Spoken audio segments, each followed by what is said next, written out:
Oh,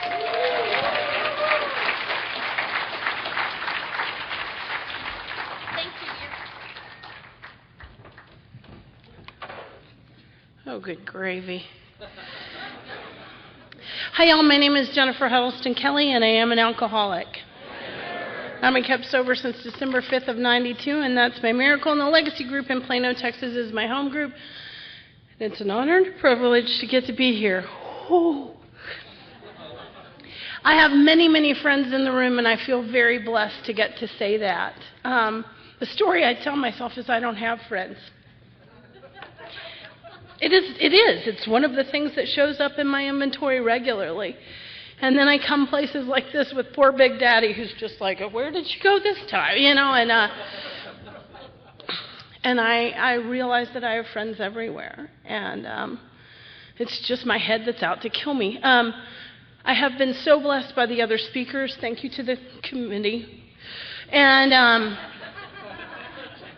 this is my maiden voyage. We'll see how it goes. And I have been blessed by what all the other speakers have said. But I got to tell you, my buddy Ralph comes up to me and goes, better you than me. You know, he's already done. And with each speaker, I get a little more nervous. And so now I'm at the zenith of really wanting to vomit. Welcome to Alcoholics Anonymous. If you are new and twitching, you are not alone. I would also like to remind you that the camera adds 150, 200 pounds.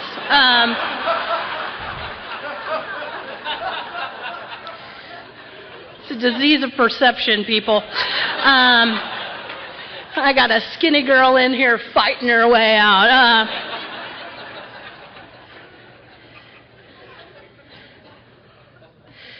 The 10th step, Bill warns us a little bit about not wanting to do it. And that's why I get to be your speaker, because I didn't want to do it, and thus I didn't. What I would do, I came into AA, I didn't go to treatment because I thought you had to have insurance for that, and I wasn't really flush at that point in time.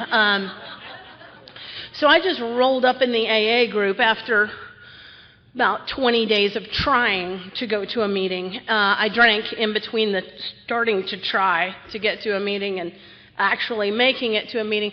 I also went on a quest to find a big book. I left the AA parking lot because I couldn't go to the meeting because I didn't have an AA book.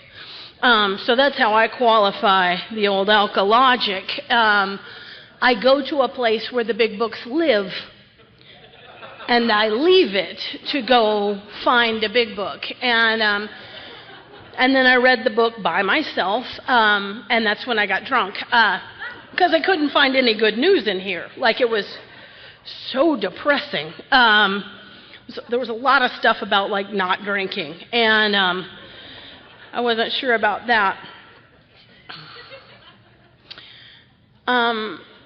But I came in and I got peer pressured into everything in the world, like all of it. I went to meeting after meeting after meeting because y'all are better than TV.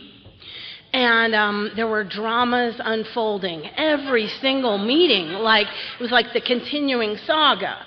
And so I had to go to the meeting to see if Chris and Richard were breaking up, or if Frank got a job, or, you know, whatever else. And so the only things that I did in my first year or so of sobriety, I did kind of to suck up a little bit, because you weren't going to leave me alone about it. Like, I didn't need a sponsor, but you were really naggy about the whole thing. And you were so specific about the fact that I needed a woman. And I wasn't really interested in that. Because women in AA, like I need to tell you, they travel in little packs and herds, little gaggles of them, and I don't like you one-on-one. I certainly don't need a whole gaggle of you. And because what I know in my heart of hearts is that you guys know how to do things like, I don't know, hygiene, and and gifts with bags and matching tissue paper and things, detail-y kind of things. And at this point, I'm just trying not to be suicidal. And you're planning brunch or whatever. And I just know that I never had or gave away or compromised whatever it takes to be a nice lady. Oh, by the way, I'm your designated weeper speaker. There will be tears. Suck it up. So anyway, but I got a sponsor with no idea what a sponsor really was or what a sponsor really did, and that was okay because I didn't want to talk to her. And she told me to call her every day, and I actually did. Like, I'm a defiant suck-up. I think by definition, that's the first time I ever said that, but it's incredibly accurate. I'm a defiant suck-up. And so she told me to call her every day. I did. I called her every day, and I talked to her answering machine while she was at work. And checked that little box. Hey, it's me. I'm still sober. Bye. You know, I didn't say talk to you later because I wasn't going to. But I'll call your answering machine tomorrow. And but anyway, one day she was homesick and scared me to death. She answered the phone, and I was busted.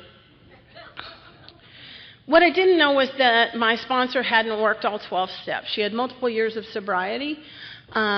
She was very active in the fellowship. She was one of the gaggle, and that's okay. You know, I did what she told me to do, and I got to stay. But it wasn't enough for me to recover by any stretch of the imagination. I did 1, 2, and 3. I got to 4. I did 137 pages of resentments with just 3 columns. I didn't read ahead. I didn't do the 4th column. I didn't write about fear. I didn't write about sex.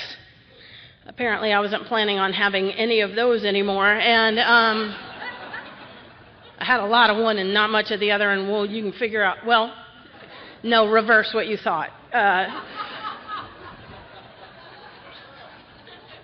But anyway, so I get to this place where I'm active in AA. People really like me. I'm chairing meetings. I've got months. I've got a sponsor who I don't really want to talk to, and that I'm not drinking. What's the big deal? It's sort of a theme for the last few talks.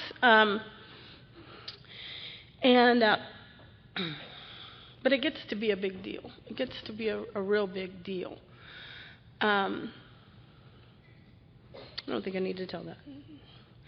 But I hit a turning point in my sobriety where I know that I cannot stay because I have a secret, and I am not actively sponsored, and I'm uncomfortable in my own skin, and I'm busy selling you on how great I'm doing and how awesome AA is. And I went to a man in AA to tell him my secret. I had gone on my first sober date, and this man forced himself on me. And I didn't want to tell anybody because that was about me. I wasn't well enough to know that didn't have anything to do with me. And I went to a man in AA, and I told what happened on my first sober date. I had more than a year. I followed the rules, whatever those are, and which is really just nobody but losers ask me in my first year. You know, I had to wait for 13 months for this peach to ask me out. And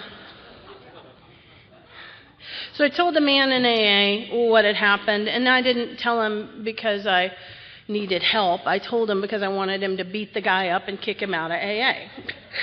And instead he said, you need a sponsor, and you need one right now. And you need one who works the steps out of the book.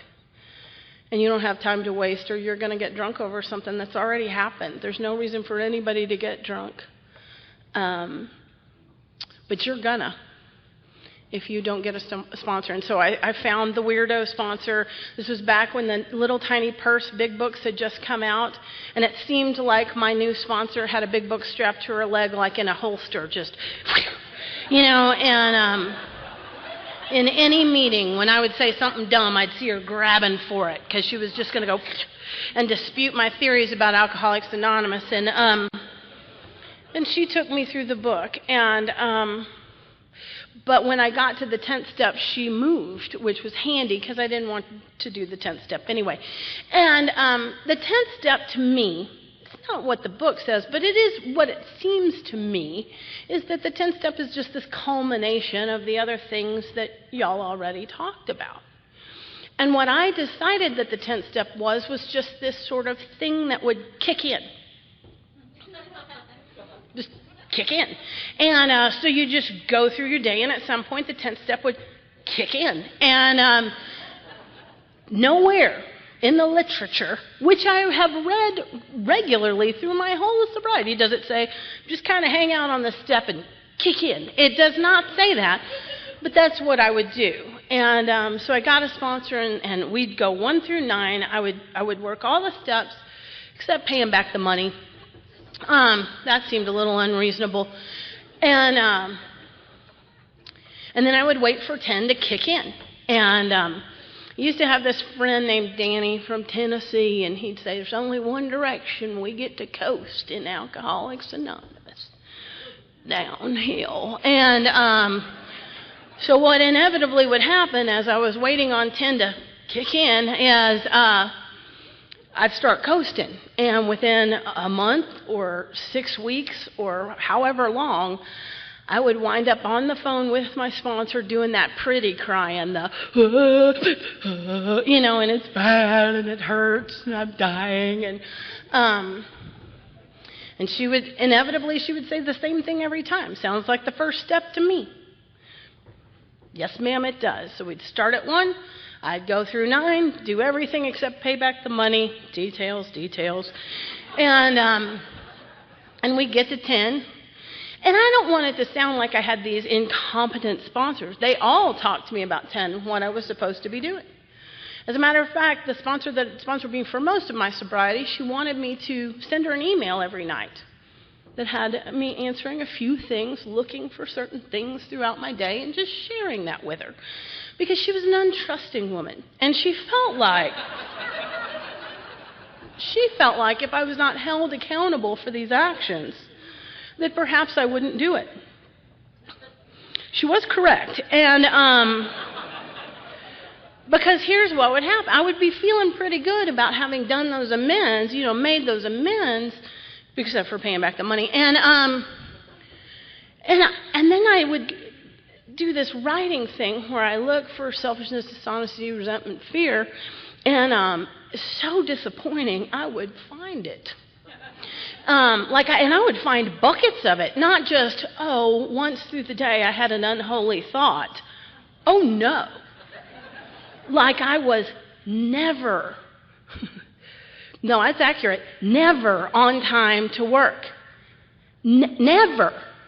Not she occasionally rolled in 2 or 3 minutes late. No, I was never on time. And I had this sort of thing that I would do where about day 3 or 4 of being more than 15 minutes late to work, I'd go to the donut shop. And I'd roll in half an hour late, but I'd have donuts. And nobody gets mad at the donut chick,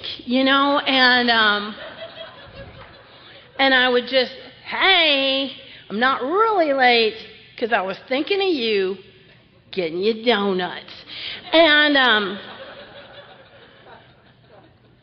but then when I would take a look at my day in review, I would see, I'm stealing. I mean, the time, but also pens and Post-it notes and any cash that might be laying out on the counters or leftover meals in the I am Spartacus. I am the person who took the leftover pizza home without asking. I mean, you all had money for food, thank you. And I was just your lowly receptionist, so I deserved the pizza. And so I would find that. And as I would look at my day, I would find where I deliberately didn't answer the phone. And that's not horrible until, the sponsee comes up to you at the meeting and says, "Did you get my message?" And you go, "My phone. I've been having some trouble with my phone." And I'm lying to the newcomer, and I'm supposed to write this thing down and send it to my sponsor, who already doesn't think well of me. And I'm not loving this step, I'm just saying. And I'm so wackadoodle. I wish I was making this up, but I'm not.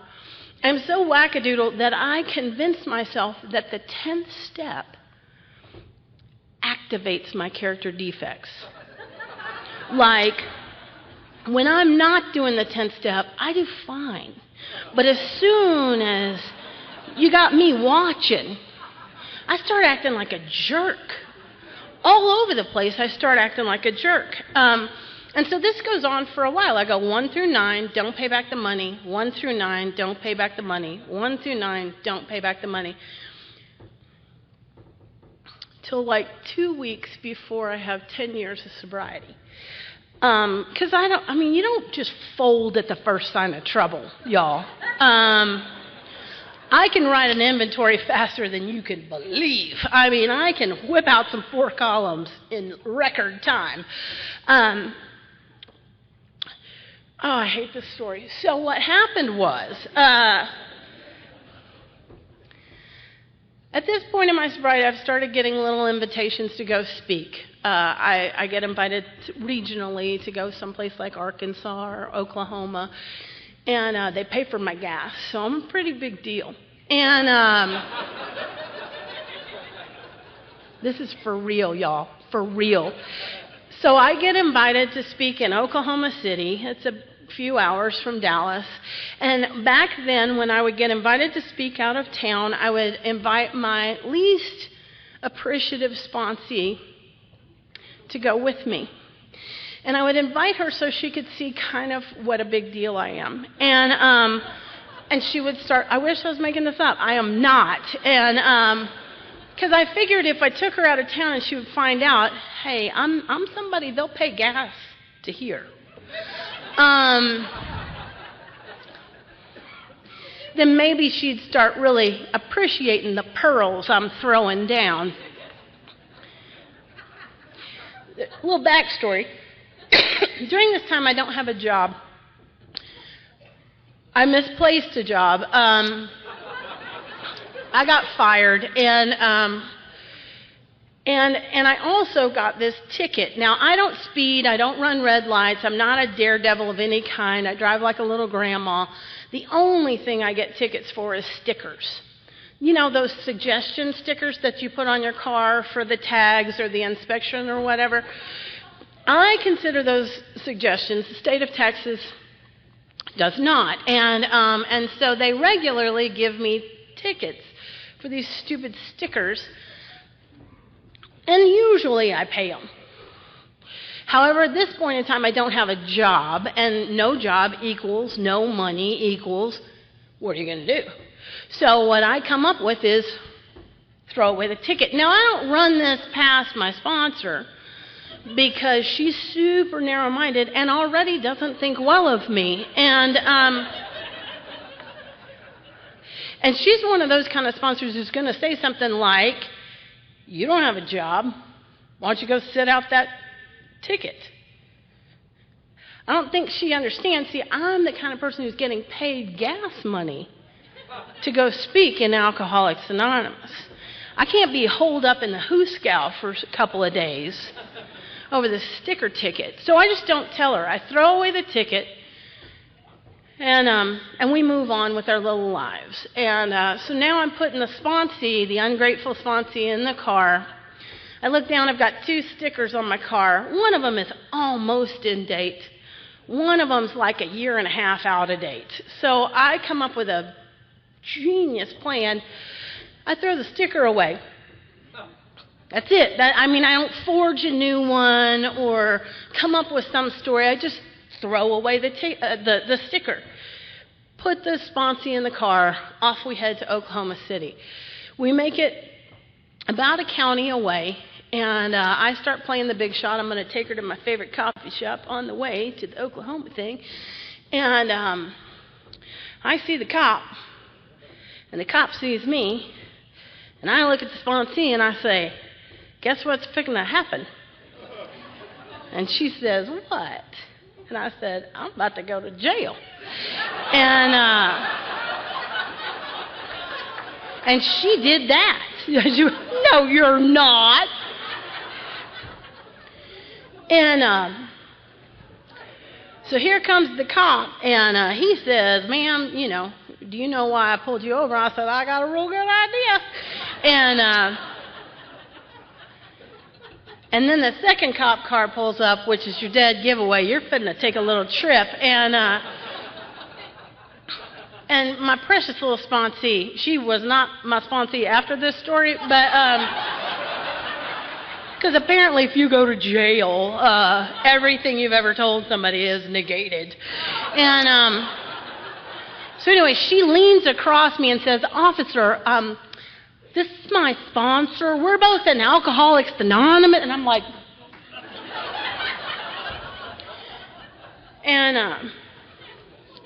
oh, God. And so I go to jail. Anyway, I go to jail. She's with the car. But we left ridiculously early for Oklahoma City, so I think it's all just going to be fine. It's the first time I've ever gone to jail where I got the money to get out in my purse. I'm in great shape for jail going. And only I kind of forget that when you go to jail, your will in your life has just been turned over to Denton County, and they're not working on a schedule.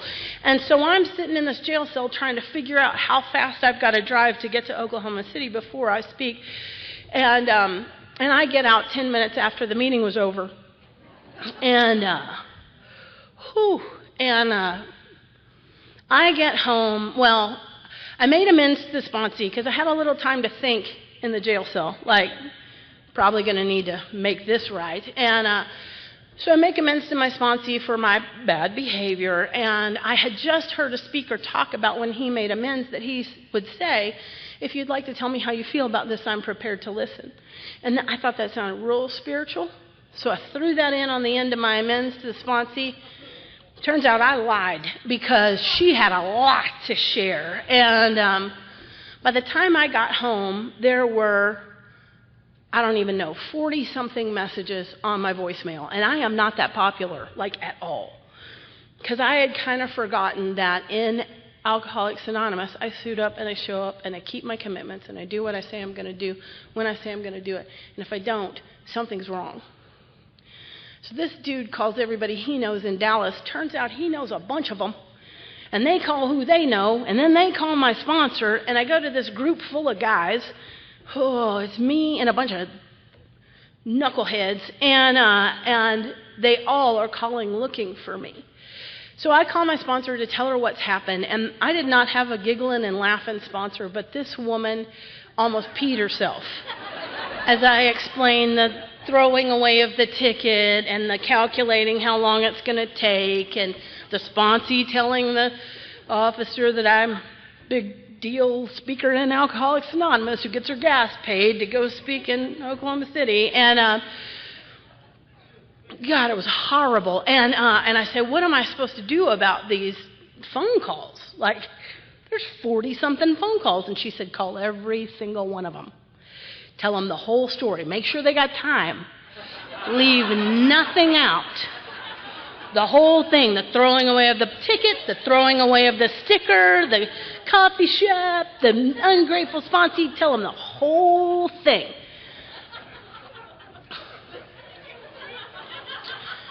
I want to remind you, this is 2 weeks before my 10th birthday. As I'm rolling up to my AA group, every guy in my group now has heard this story. I get out of the car, "Hey, Huddleston, what kind of bird don't fly?" For those of you who don't know, a jailbird. A jailbird don't fly. I pick up my 10-year cake. You know what was on my 10-year cake? Flippin' jailbird.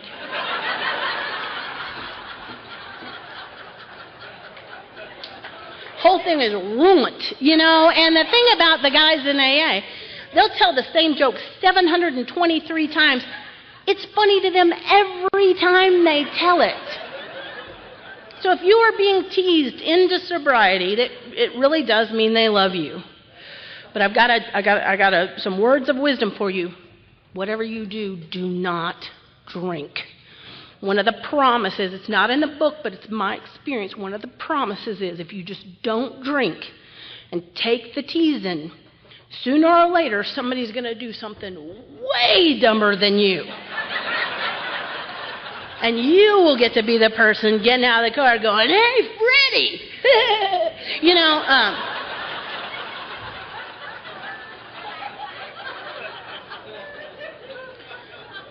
so I tell that ridiculous story to tell you that about 2 weeks after that, I'm sitting in my home group and I'm thinking about what my plan had been when I went to jail. And what my plan had been when I went to jail was that I was not going to tell anybody about it. I was going to tell my sponsor, and my sponsee knew. That was it. I was going to tell the people in Oklahoma City I had car trouble. No muss, no fuss, we're good to go. And I guess God knew that. I guess God knew that. Because 40-something people called to check on me.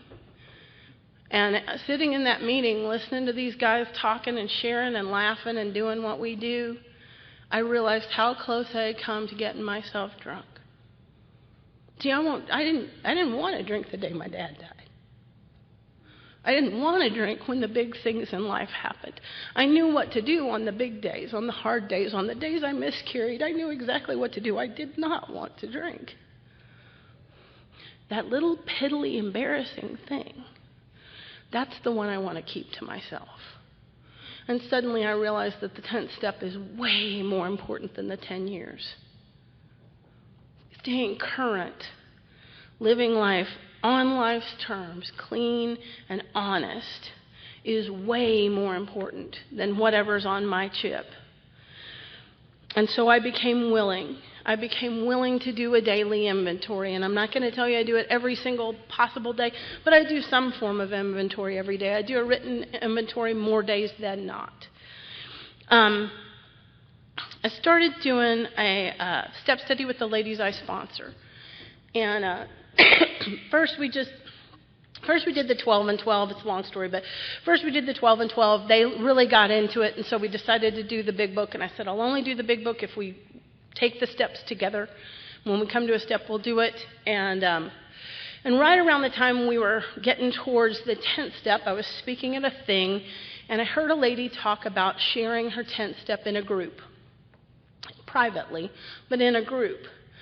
And what she talked about was there was something going on in her life that was really difficult, and because she hadn't shared a 10th step in a while, and she usually did, the women in her line of sponsorship became concerned about her. And they didn't call and confront her because she didn't write her 10th step. What they did was say things like, you want to go get coffee? Or how about we go to the women's meeting together? And they knew to reach out to her because something was missing in her program because she had made herself accountable. And I loved the sound of that because the women I sponsor only lose their mind if I'm out of town. Like if I am sitting by the phone, completely accessible, crickets. If I am in the Appalachian Mountains with 1.5 bars, total meltdown. So I'm listening to this chick and I'm thinking, this is genius. But how am I going to get my minions to do this? Because I know y'all all have those delicious, delightful, how can I be of service sponsees? But I've got these little, it's all so hard. And 3 meetings after 3 meetings. And but I really want them to try this idea. And so you got to know your audience. And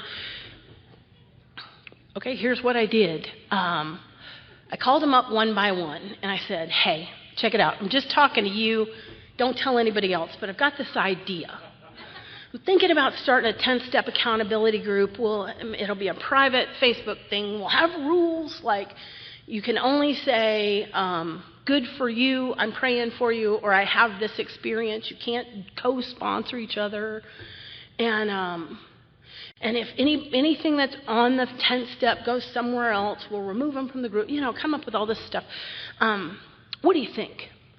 And because I have stroked my little minion's ego, she says, well, I'll do it. But who's it? She won't. And I say, okay, just wanted to see what you thought. So then I call the next one on the list, and I say, hey, don't tell anybody. I just wanted to run this past you. And I do the same thing, and she says, well, I'll do it. But that piker won't. And I go down the list, and I call all the ladies, and I consult them one-on-one. Don't tell anybody. But what do you think about this? So they all say they'll do it before they realize that I've totally scammed them into it. So we start doing this 10th step, and the thing about it is that I have never been able to make myself or anyone else do this in a daily fashion until we become accountable to one another. I don't know what happened. I have never been consistent with this step until we began to do it together. We call it the WADA step, Whataburger. We do WADA step, and it's WADAH. Watch, ask, discuss, amends, and help. That's what the instructions say. So we watch for selfishness, dishonesty, resentment, and fear. We write about, where did that pop up during the day? We ask God to remove them. We discuss them with someone. We make amends if required or necessary or called upon. And then we resolutely turn our thoughts to someone we can help. And just by filling this out every evening, here's where it gets weird. Every single one of us was terrified to share this step honestly. Every single one of us. Like the ones with kids are like, I sometimes cuss in front of my children. How can I write that? Only they did. And suddenly, one mom starts talking to another mom, because you know what? She kind of cusses in front of her kids sometimes too. And suddenly we discover all of us have sex problems. It's the weirdest thing. Like all of us, even the single ones.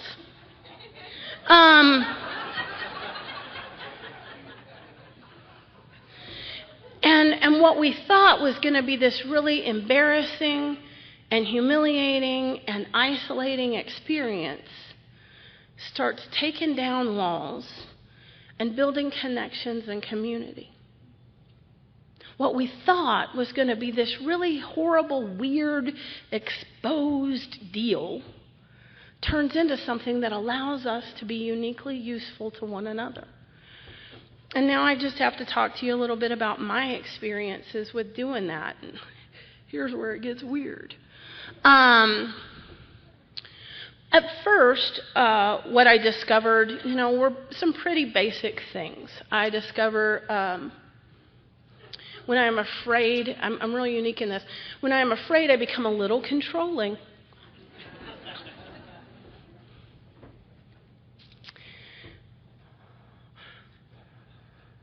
When there was a point in time when my husband and I needed to move in with my mom. And it was a really hard time. My husband had lost his job. I wasn't working. I knew I needed to be working, but fear and shame had me paralyzed. And so what I was doing was sitting on the couch praying harder for him to find a job. I'm still ashamed of that selfishness. It's just all I knew to do. I was so freaked out. And he was pretty broken by this experience. He kept looking for jobs and looking for jobs and looking for jobs and looking for jobs. And I now know, I believe that God kind of shut a door because we needed to move in a different direction. But at the time, it was just brutal. Watching somebody you love trying really hard to duct tape some stuff together, and it's just not working. He had a bunch of employers call him. Oh, it was awful. And they'd say, we're so sorry, you were our second choice. Oh, I kind of wish they would have just said, we couldn't stand you, dude. Because when you get the second choice call, it sounds like if you just made one little difference, and it was killing him. was killing him, and moving was hard, and my mom is my mom, and that's all I should say about that. And I adore her. She is so generous and so kind. But we're trying to move in, and the crazy is happening. And before I tried to move in with my mom, I would have told you she's quirky about stuff. Today I'll tell you my mom's a hoarder. And like not all the way to an episode, but unsupervised. Homegirl will tote bag her way right on to A&E. Or the Discovery Channel, or whatever that's on. And so we're trying to move in, and I'm thinking this is fantastic because she's got all these boxes in the garage she hasn't touched in 10 years. We're here to help. We'll just throw that crap out, move our stuff in, problem solved. And then it begins. Y'all ever this hoarding thing is fun, and because she has to go through every box. She has to go through. I mean, we can't throw this out. Are you kidding? And I'm trying not to throttle her, because I'm trying to duct tape. I think I'm supposed to be duct taping Steve together, and not my job. God got to me on that deal later. And she won't get rid of anything. And we got these boxes. My mother was a school teacher, so we've got these boxes of Hamlet papers from 1983. I kid you not. And she cannot let go of them. Because apparently there's some HIPAA thing about Hamlet papers. She needs to go through them all. I don't even understand. And so by day we're trying to move in, and by night I'm going home and I'm researching hoarding. And I know that I am not behaving well, but I do not know how to react or respond any differently, because I am terrified and I am angry and I'm feeling all kinds of stuff, and I'm just discovering my mom's got a little wackadoodle thing going on here, and there's no more me left.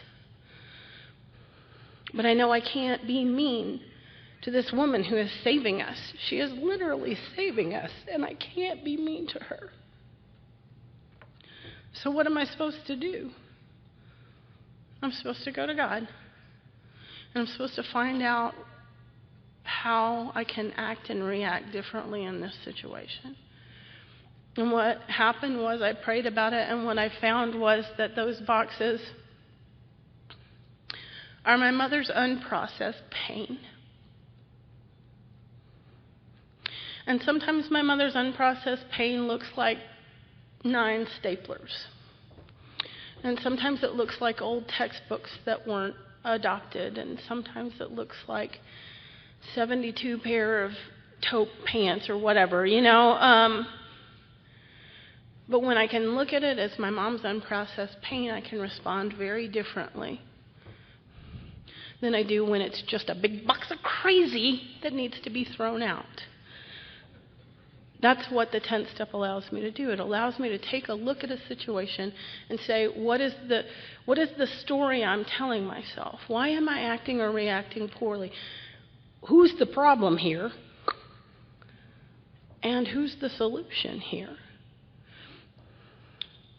So I start writing about that stuff, and what begins to happen is I start seeing some patterns in my behavior. I start seeing some problems in my relationship. I start discovering some ways that I act or react badly. I discover some stories that I tell myself that are not true. In one daily inventory, I'm writing about the fact that I'm upset about our sex life, and that I was unkind to my husband, and I ask myself, what is the story I'm telling myself about this? And the story I'm telling myself is that he's no longer attracted to me, and I know it's not true. I know it's not true. When my husband and I got together, I'd walk in a room and he would look at me like I was Angelina Jolie. And y'all, I have a mirror. Nobody's ever looked at me like that. He's never stopped. He's never stopped. And yet, there's this story I've told myself that he's no longer attracted to me, and that's why things are weird, and that's why things get awkward, and that's why sometimes I throw things in his face that aren't his fault or his responsibility, and I'm writing this in my inventory. And I have to figure out why I would tell myself this story. And what I discover is that we're over 50. Stuff gets weird when you're over 50. Sometimes things work out. Sometimes they don't.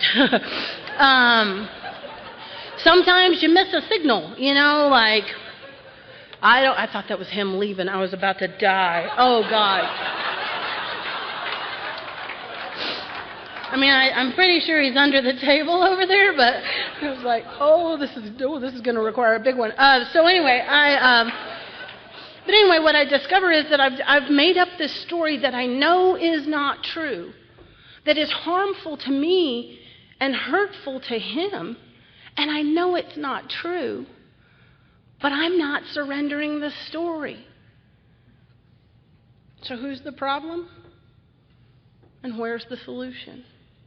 I have to take it to God and my sponsor, and we begin to do some talking, and I suddenly discover that the act means absolutely nothing to me, but the intimacy does.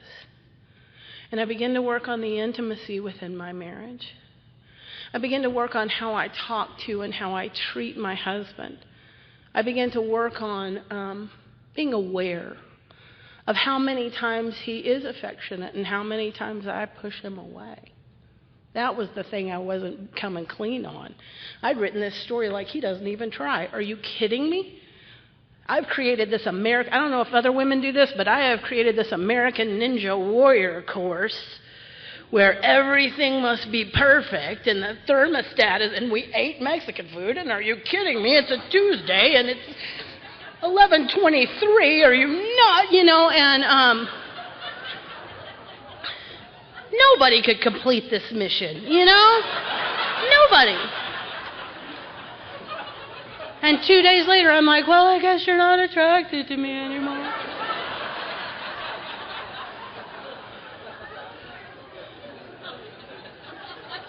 It's kind of funny now, but it's destructive. It's destructive. I will know a story is untrue, and I will commit to it. So I need to see what that's all about. It talks about the maintenance of our spiritual condition. But here's the thing. I looked up maintenance. It says the process of keeping something in good condition.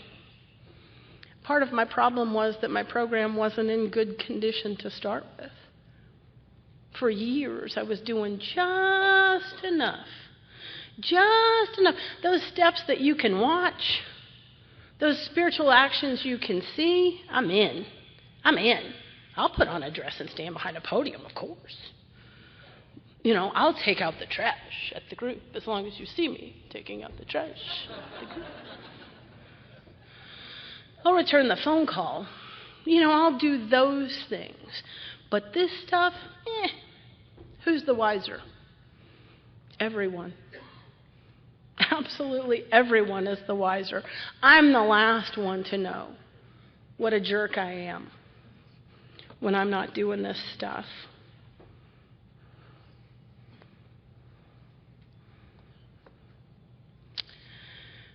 So, as I look at what I'm doing,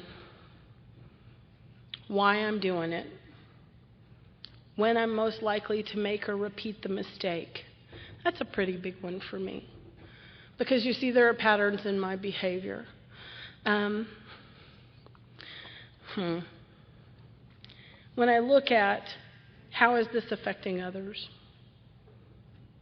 I need to create the accountability and I need to create the community so that I can heal. I can't seem to do this step on my own.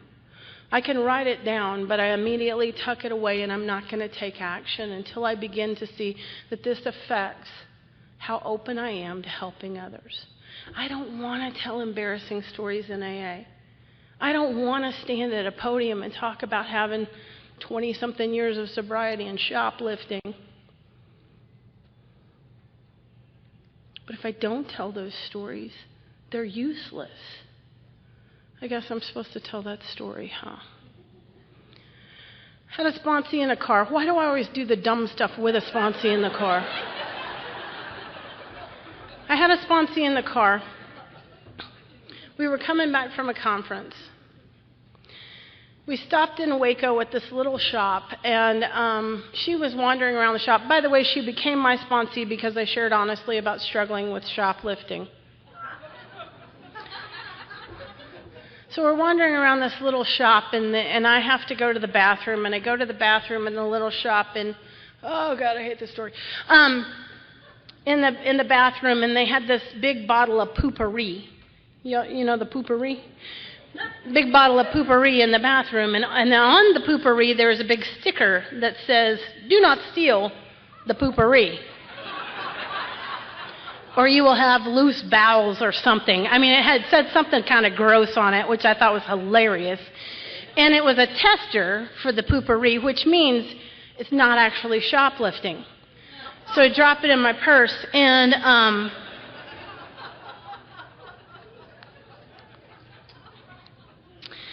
meanwhile, my sponsee's out wandering around the little shop, and then it's time for us to leave, and neither of us needs to buy anything. And so as we're going out the door, there's a beep beep thing, and the beep beep thing goes beep beep. And she looks at me, and I look at her, and we both just hightail it to the car. And we get to the car, and we're heading back to Dallas. And for the first time in the 4.5 years we've known each other, nobody's talking. Like crickets, just freaking crickets.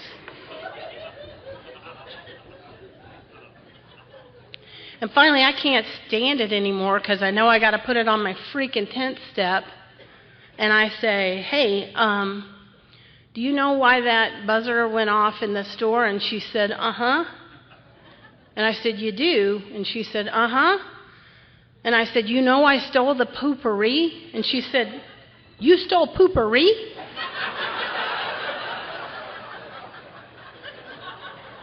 And she reaches in her purse, I swear on my big book, and she pulls out a box of poopery.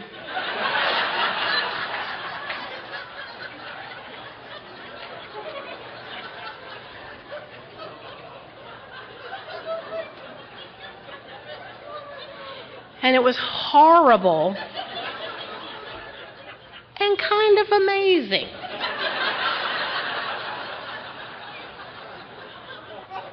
Because what God has brought together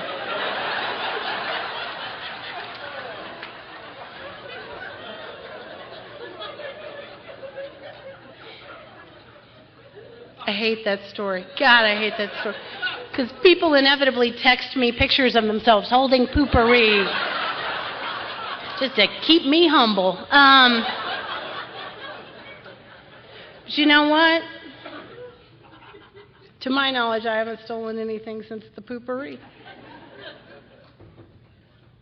To my knowledge, I haven't taken anything that doesn't belong to me, and it takes whatever it takes to get to wherever we need to get so that we can surrender that thing, so that we can help the next girl who's struggling with the next thing.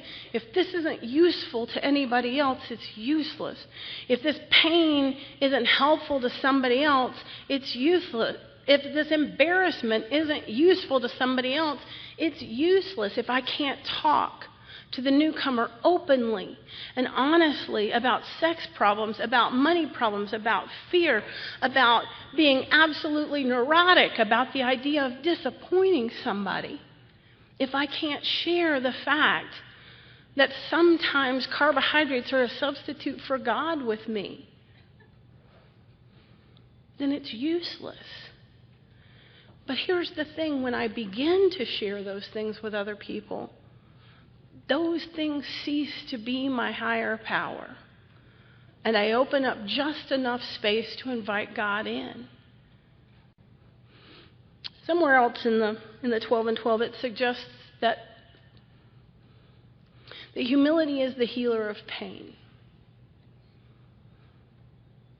And when I become right-sized, I can release the pain. For me, the term humility and willingness to be uncomfortable are interchangeable terms. And what the 10th step has done for me, as I practice it daily, as I stay accountable to other people to talk about my fear, my resentment, my dishonesty, when I become willing to do that, I get just a little bit uncomfortable and I begin to be released from the pain that I inflict on myself. I no longer have to live up in this head of mine.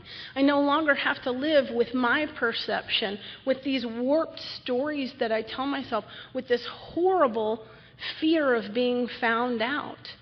I'm pretty okay outing myself, obviously. And the more willing I become to do that, the more useful I am to God. I always wanted to be pretty. Seemed like the pretty girls had the easy life. They said, I'm cold, and people leapt over furniture to change the thermostat and grab blankets. Jennifer chopped wood. She's cold.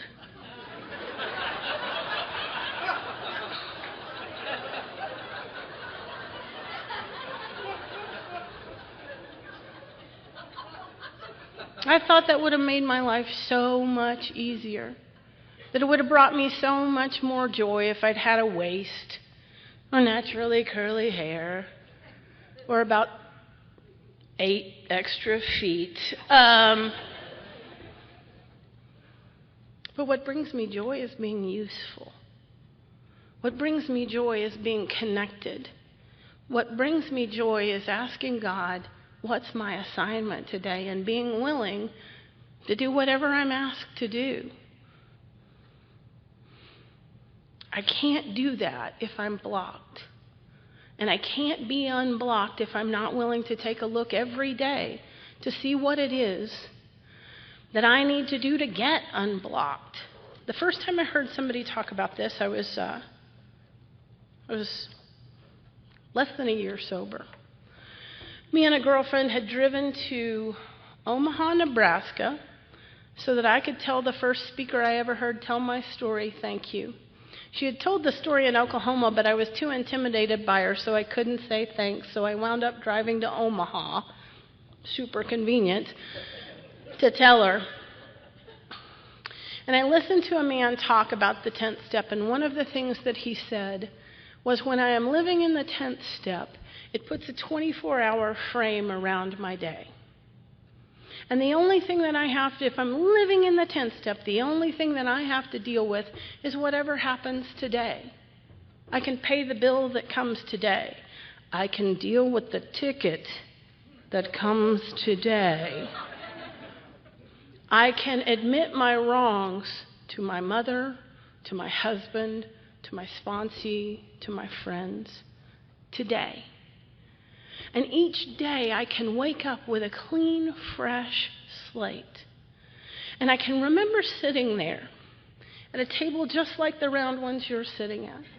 And I was looking at a video screen just like that. And I could not imagine anything that sounded more delicious than having a clean slate every single morning. That I could wake up with a brand new sheet of manila paper, and God and I could fill it with whatever we wanted to every morning if I would just do this step like my life depended on it. Turns out it does. But more than that, my joy depends on it. I'm glad to be here. It's a good day to be sober.